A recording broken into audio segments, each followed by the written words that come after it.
High likelihood human civilization coming to an end by 2050, report warns.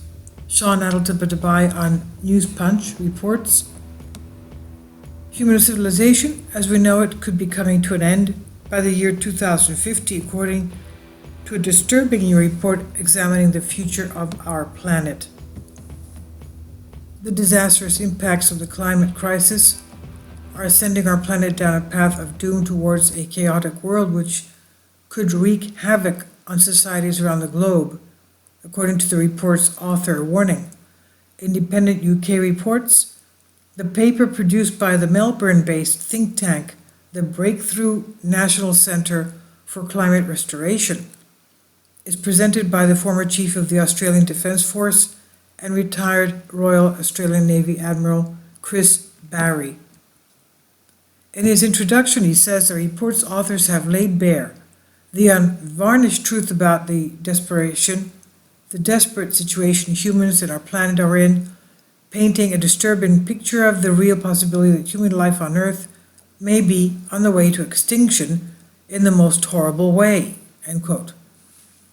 The paper urges that climate change now represents a near to mid-term existential threat to human civilization, and calls for recalibration in how governments respond to estimated climate scenarios so they take worst-case projections more seriously.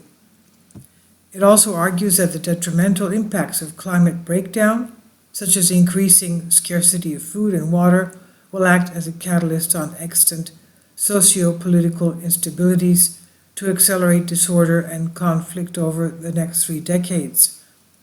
To usefully prepare for such an impact, the report calls for an overhaul in countries' risk management which is fundamentally different from conventional practice. It would focus on the high-end, unprecedented possibilities instead of assessing middle-of-the-road probabilities on the basis of historic experience. The research was authored by David Spratt, Breakthrough's research director, and Ian Dunlop, a former international oil and gas and coal industry executive who worked for Royal Dutch Shell and was chair of the Australian Coal Association. Their paper offers what they say is a plausible scenario, providing a glimpse into a world of outright chaos. Based on lack of meaningful global action to rapidly extinguish all greenhouse gas emissions within the next decade, the authors sketch out a scenario in which global emissions peak in just a few years, in 2030. In this case, using several existing studies, they hypothesize average global temperatures may reach 3 degrees Celsius above pre-industrial levels by the year 2050. The effect of this would be to realize the hothouse Earth scenario in which the planet would be heading for at least another degree of warming. The reflective sea ice would melt, warming oceans further and rising sea levels rapidly. There would be widespread permafrost loss and large-scale Amazon drought and dieback.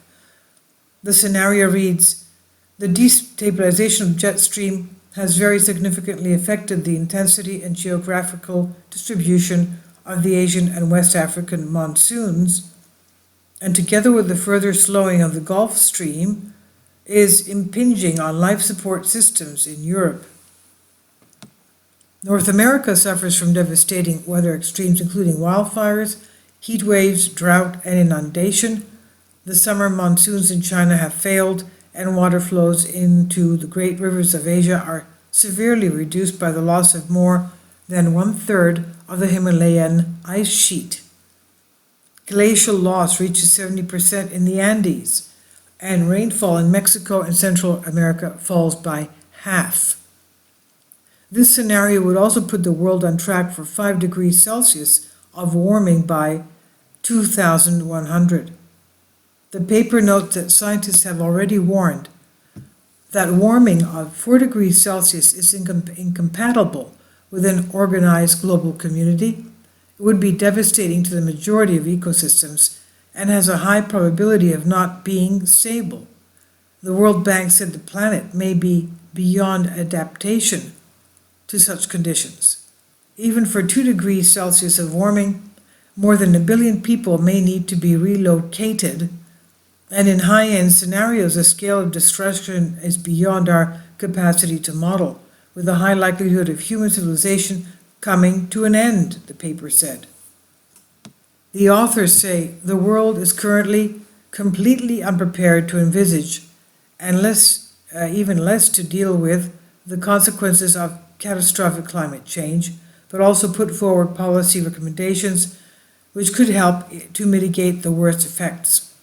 To reduce this risk and protect human civilization, a massive global mobilization of resources is needed in the coming decade to build a zero-emissions industrial system and set in train the restoration of a safe climate.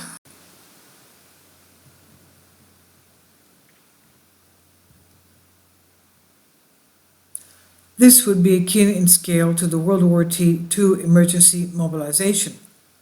Admiral Barry added, "The doomsday failure is not inevitable, but without immediate drastic action, our prospects are poor. We must act collectively. We need strong, determined leadership in government, in business, and in our communities to ensure a sustainable future for humankind."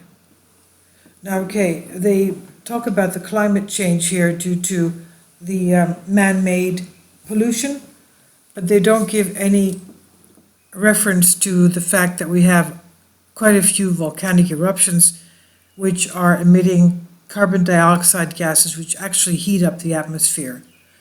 In actuality, if we didn't have volcanic eruptions, our Earth would be too cold for us to be living in. So they're sort of like the radiators for our atmosphere. Besides the sun heating us, we need more heat coming from volcanic eruptions. But these eruptions also emit, as do earthquakes, CO2, carbon dioxide, and also sulfur dioxide. No reference was made to this. Now I'm looking at the sea level rise. Wikipedia briefly says between the years recently, 1993 and last year, 2018, thermal expansion of the oceans contributed 42% to sea level rise, the melting of temperature glaciers 21%, Greenland 15%, and Antarctica 8%. Climate scientists expect the rate to further accelerate during the 21st century. And looking at the graph, going to the graph, from 1880, which was about global sea level at a minus, we'll take it at 0 being at 1940, sea level being 0 at around 1940.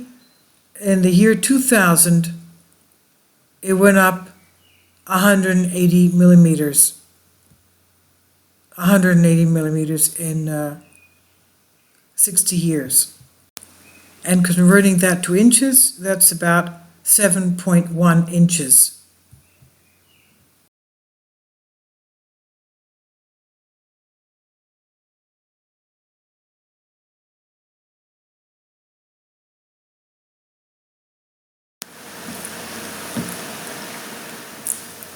If you'd like to join me on my Patreon account, you will hear content not covered by mainstream media.